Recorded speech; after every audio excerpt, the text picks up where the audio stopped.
لبنان پر حملے جاری رکھنے کے اعلان پر صدر ٹرمپ اور اسرائیلی وزیر اعظم کے درمیان کشیدگی۔ مبینہ ٹیلی فونک گفتگو میں امریکی صدر ڈونلڈ ٹرمپ نے اسرائیلی وزیر اعظم کو پاگل اور ناشکرا قرار دے دیا۔ امریکی ویب سائٹ کی رپورٹ کے مطابق صدر ٹرمپ نے نیتن یاہو پر سخت برہمی کا اظہار کرتے ہوئے سخت الفاظ کہے۔ گفتگو کے دوران ماحول متعدد بار تلخ ہوا۔ صورتحال خطے میں بڑھتی کشیدگی اور ایران سے سفارتی معاملات میں تعطل کے پس منظر میں سامنے آئی۔ صدر ٹرمپ کا کہنا تھا کہ بیروت پر حملے نہیں ہونے چاہیے۔ اسرائیل نے ایسا اقدام کیا تو وہ دنیا میں تنہا ہوگا۔ امریکی ویب سائٹ کے مطابق صدر ٹرمپ نے کہا کہ میں تمہاری چمڑی بچا رہا ہوں، اگر میں نہ ہوتا تو تم جیل میں ہوتے۔ ہر شخص اب تم سے اور اسرائیل سے نفرت کرتا ہے۔ دوران گفتگو صدر ٹرمپ طیش میں آ کر چلا اٹھے کہ تم کیا احمقانہ کام کر رہے ہو۔ جواب میں نیتن یاہو کے اوکے اوکے کہتے رہے۔ آئندہ ایک ہفتے میں ایران سے معاہدے کا امکان۔ ڈونلڈ ٹرمپ کا امریکی ٹی وی کو انٹرویو میں دعویٰ۔ جنگ بندی میں توسیع اور آبنائے ہرمز کو بحری آمد و رفت کے لیے دوبارہ کھول دیا جائے گا۔ لبنان میں اسرائیلی کشیدگی کے دوران اسرائیل اور حزب اللہ میں جنگ بندی پر اتفاق کا دعویٰ۔ ٹرمپ کے مطابق نیتن یاہو سے مثبت گفتگو ہوئی، بیروت کی طرف فوجی پیش قدمی روک دی گئی۔ حزب اللہ سے بھی رابطوں میں پیش رفت ہوئی۔ حزب اللہ نے حملے روکنے پر اتفاق کر لیا۔ ایران سے مذاکرات میں تیزی کا بھی دعویٰ۔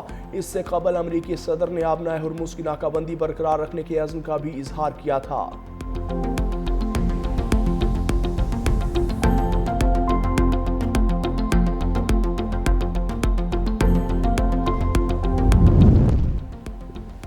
لبنان پر حملے بند نہ ہوئے تو نتائج سنگین ہوں گے۔ نیشنل سیکیورٹی کمیٹی کے سربراہ ابراہیم عزیزی نے صہیونی حکومت اور امریکی فوج کو خبردار کر دیا۔ کہا یہ لوگ بخوبی جانتے ہیں کہ یہ کھوکھلی دھمکی نہیں۔ ایرانی فوج جواب دینے کے لیے مکمل طور پر تیار ہے۔ کسی بھی جارحیت کے نتیجے میں خطے میں موجود امریکی افواج بھی نتائج بھگتیں گی۔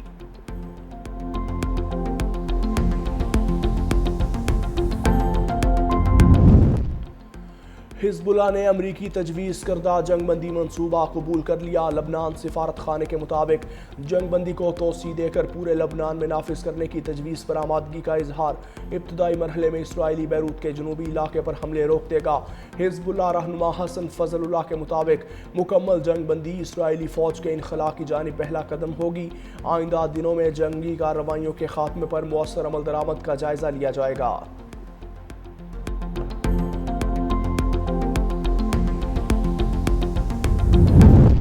اسرائیلی خفیہ ایجنسی موساد کے بین الاقوامی امور شعبے کے سربراہ ڈی نے عہدے سے استعفے دے دیا۔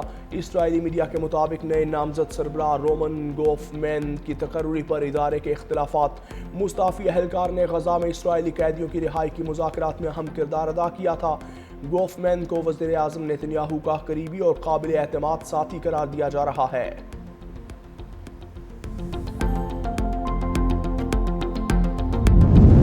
نیتن یاہو کی سرزنش پر اسرائیلی وزیر اعظم ٹرمپ کو آنکھیں دکھانے لگے۔ اسرائیل کے قومی سلامتی کے وزیر بن گوئر نے ایکس پر لکھا، اب ڈونلڈ ٹرمپ کو نہ کہنے کا وقت آ گیا۔ بن گوئر نے نیتن یاہو سے امریکی صدر کی تجویز مسترد کرنے کا مطالبہ کر دیا، زور دیا کہ اسرائیل لبنان میں فوجی کارروائیاں جاری رکھے۔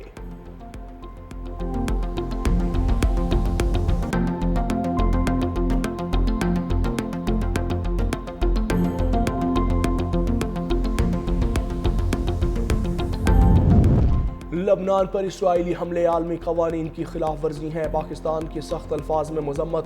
مستقل مندوب عاصم افتخار کا اقوام متحدہ کی سلامتی کونسل سے خطاب۔ کہتے ہیں اسرائیلی حملے خطے میں امن کی کوششوں کو متاثر کر رہے ہیں۔ لبنان میں معصوم لوگوں کو نشانہ بنایا جا رہا ہے۔ لبنان پر اسرائیل کے حملے عالمی قوانین کی خلاف ورزی ہیں۔ پائیدار امن صرف بات چیت سے ہی ممکن ہے۔ پاکستان لبنان کی حکومت اور عوام سے یکجہتی کا اظہار کرتا ہے۔ پاکستان تناؤ میں کمی کے لیے سفارتی کوششیں جاری رکھے گا۔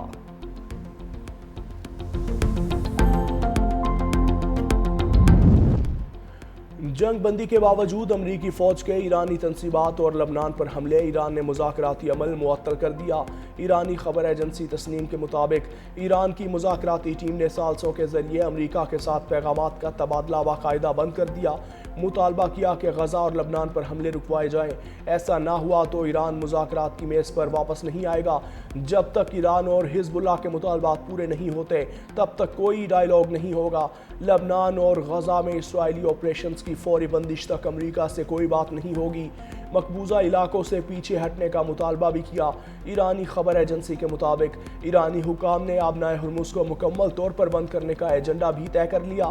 آبنائے ہرمز اور باب المندب کے علاوہ دیگر محاذ بھی فعال کیے جائیں گے۔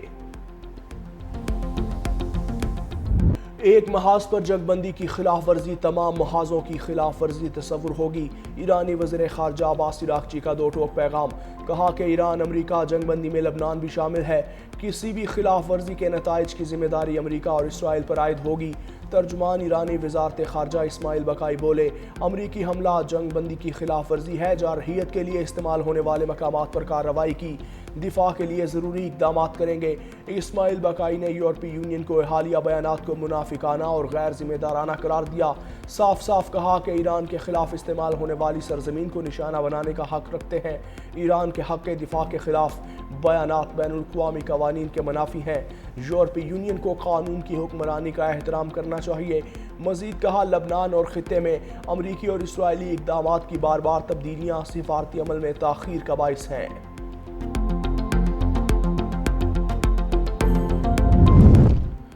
ایران امریکہ آبنائے ہرمز میں بحری ٹریفک کو سہولت دینے کے لیے تیار ہے۔ ایرانی صدر مسعود پزشکیان کی جاپانی وزیر اعظم سے ٹیلی فونک گفتگو۔ کہا، موجودہ مشکلات کی بڑی وجہ امریکہ کی جانب سے ایرانی شپنگ اور تجارت پر عائد پابندیاں ہیں۔ ایران کوشش کرے گا جاپانی جہازوں کو بغیر رکاوٹ گزرنے کی سہولت فراہم کی جائے۔ جاپانی وزیر اعظم نے ایرانی صدر پر معاہدے سے فائدہ اٹھانے اور زیادہ لچک کا مظاہرہ کرنے پر زور دیا۔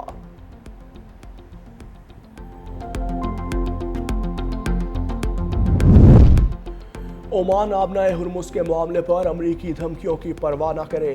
ایرانی نائب وزیر خارجہ کاظم غریب آبادی کا پیغام۔ صرف ایران اور عمان وہ ملک ہیں جنہیں آبنائے ہرمز پر خود مختاری کا حق حاصل ہے۔ ایران نے آبی گزرگاہ میں ٹریفک اور نیویگیشن کے کنٹرول کا نیا ضابطہ عمل نافذ کیا۔ انتظامات عمان کو اعتماد میں لے کر کیے گئے۔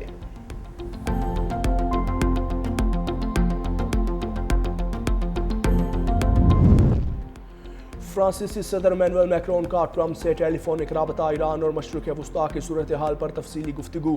فرانسیسی صدر نے ٹرمپ سے کہا، معاہدہ خطے میں پائیدار استحکام کا ایک موقع ہوگا۔ فرانس، برطانیہ اور اتحادی ممالک اس معاہدے کے نفاذ میں مکمل تعاون کے لیے تیار ہیں۔ معاہدے کے بعد آبنائے ہرمز میں بحری آمد و رفت کے تحفظ کے لیے ایک عالمی مشن تعینات کیا جا سکتا ہے۔ فرانس جوہری مذاکرات سمیت ہر طرح کی بات چیت میں کردار ادا کر سکتا ہے۔ ایمینوئل میکرون نے لبنان کی خود مختاری اور علاقائی سالمیت کے لیے ٹرمپ کے موقف کو سراہتے ہوئے لبنان میں مضبوط جنگ بندی کی ضرورت پر زور دیا۔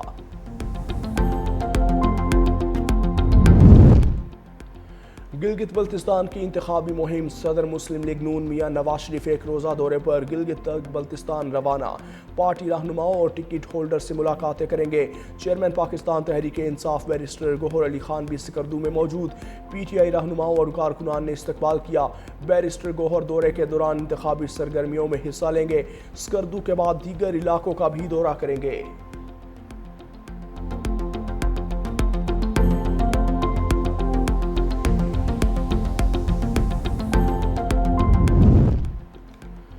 وزیر اعظم کا دورہ چین۔ B2B کانفرنس کے فیصلوں پر جائزہ اجلاس۔ شہباز شریف نے کہا کہ پاکستان اور چین کے نجی شعبے کے درمیان کاروباری روابط میں غیر معمولی اضافہ۔ اقتصادی شراکت داری کے نئے دور کا آغاز۔ چین کے ساتھ صنعتی، زرعی اور تکنیکی تعاون کے فروغ سے پاکستان کی برآمدات میں اضافہ اور روزگار کے نئے مواقع پیدا ہوں گے۔ وزیر اعظم کی ہانگجو میں طے پانے والی مفاہمتی یادداشتوں کو جلد باقاعدہ معاہدوں اور مشترکہ منصوبوں میں تبدیل کرنے کی ہدایت۔ شہباز شریف سے ملک بھر کے chamber of commerce and industry کی اعلیٰ قیادت کی وفد کی ملاقات۔ وفد نے وزیر اعظم کو آئندہ بجٹ اور ملک کی مجموعی معاشی ترقی کے حوالے سے تجاویز پیش کی۔ وزیر اعظم نے کہا کہ مسلسل محنت سے معیشت کو استحکام ملا۔ تیز تر معاشی ترقی کے لیے کوششیں جاری رکھیں گے۔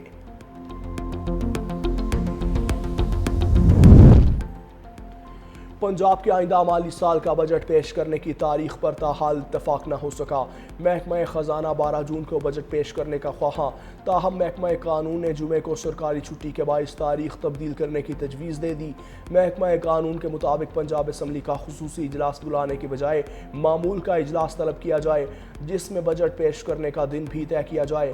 زیر التوا 3 بلز کی منظوری بھی اسی معمول کے اجلاس میں ممکن ہوگی۔ حتمی فیصلہ ابھی باقی ہے۔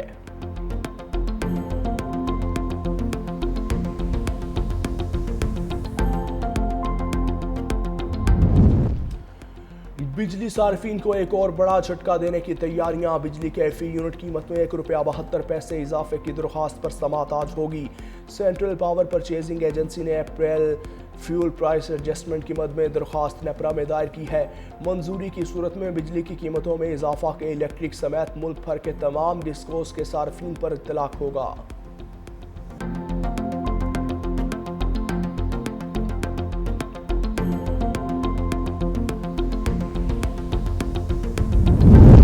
اسلام آباد میں نیشنل پولیس اکیڈمی کی اپ گریڈیشن پروجیکٹ پر کام تیز۔ وفاقی وزیر داخلہ محسن نقوی کا نیشنل پولیس اکیڈمی کا دورہ، پیش رفت کا جائزہ لیا۔ ایلیٹ ٹریننگ سکول میں ریپلنگ ٹاور پر 80%، جبکہ جوگنگ ٹریک اور آبسٹیکلز پر 70% کام مکمل۔ فائرنگ رینج اور باؤنڈری وال 2 ماہ میں مکمل کرنے کا ٹاسک۔ وزیر داخلہ کی اکیڈمی کو مرحلہ وار سولر انرجی پر منتقل کرنے اور کلاس رومز کو جدید آئی ٹی سہولیات سے لیس کرنے کی ہدایت۔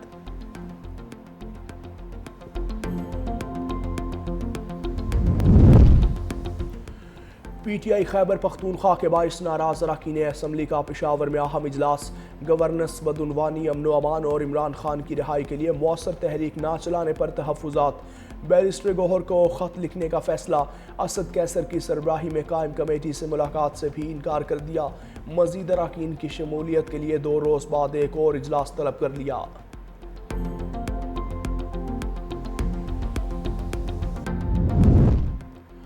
پاکستان سٹاک ایکسچینج میں مثبت رجحان برقرار ہے۔ 100 انڈیکس میں 388 پوائنٹس کا اضافہ ریکارڈ۔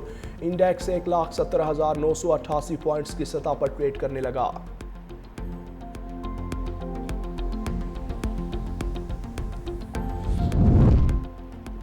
اقوام متحدہ شدید مالی بحران کا شکار۔ سیکرٹری جنرل انتونیو گوتریس نے ادارے کے دیوالیہ ہونے کا خدشہ ظاہر کر دیا۔ رپورٹ کے مطابق امریکہ اور چین کی جانب سے اربوں ڈالر کی واجب ادائیگیوں میں تاخیر کے باعث فنڈز اگست کے وسط تک ختم ہونے کا خدشہ۔ امریکہ پر تقریباً $4 ارب، جبکہ چین پر بھی کروڑوں ڈالر کے واجبات بقایا جات ہیں۔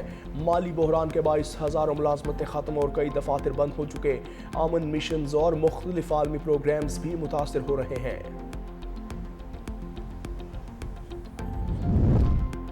پنجاب کے بیشتر اضلاع میں آج سے 5 جون تک آندھی، بارش اور چند مقامات پر ژالہ باری کا امکان۔ پی ڈی ایم اے کے مطابق راولپنڈی، مری گلیات، اٹک، جہلم، چکوال، بھکر، لیا، فیصل آباد، جھنگ، اوکاڑہ، گجرانوالہ، حافظ آباد سمیت مختلف علاقوں میں بارش کی پیش گوئی۔ کمشنرز اور ڈپٹی کمشنرز کو الرٹ جاری۔ شہریوں کو آسمانی بجلی اور گرج چمک کے دوران احتیاط کی ہدایت۔ خیبر پختونخوا کے بالائی اضلاع میں بارش کا امکان اور میدانی علاقوں میں موسم گرم اور خشک رہنے کی پیش گوئی۔